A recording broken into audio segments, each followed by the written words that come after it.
ಗಣೇಶನ ನೈವೇದ್ಯಕ್ಕೆ ಪಂಚಕಜ್ಜಾಯ ಹೇಗೆ ಮಾಡೋದು ಅಂತ ತೋರಿಸ್ತಾ ಇದ್ದೀನಿ. ಈ ಪಂಚಕಜ್ಜಾಯಕ್ಕೆ ಮುಖ್ಯವಾಗಿ ಬೇಕಿದ್ದು 5 ವಸ್ತುಗಳು. ನೋಡಿ ನಾನು ಏನೇನು ತೊಗೊಂಡಿದ್ದೀನಿ. ಇದರಿಂದ 2.5 ಕಪ್ಪಿನಷ್ಟು ಕಡಲೆಬೇಳೆ ತೊಗೊಂಡು ತುಪ್ಪದಲ್ಲಿ ಹುರಿದಿಟ್ಕೊಂಡಿದ್ದೀನಿ.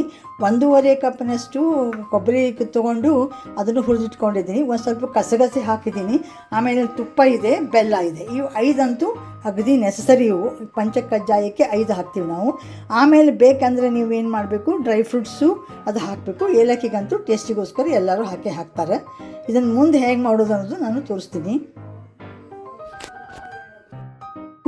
ಮೀಡಿಯಮ್ ಅವಲಕ್ಕಿ ಏನು ಮಾಡಬೇಕು ಅಂದರೆ ತುಪ್ಪದಲ್ಲಿ ಕರ್ಕೋಬೇಕು. ನೀವು ಕರ್ಕೊಂಡ್ಬಿಟ್ಟು ಕೊನೆಗೆ ಪ್ರಸಾದ ಹಂಚೋ ಮುಂದೆ ಅದನ್ನು ಇದರಲ್ಲಿ ಮಿಕ್ಸ್ ಮಾಡಬೇಕು. It will enhance the taste of the panchakajjaya.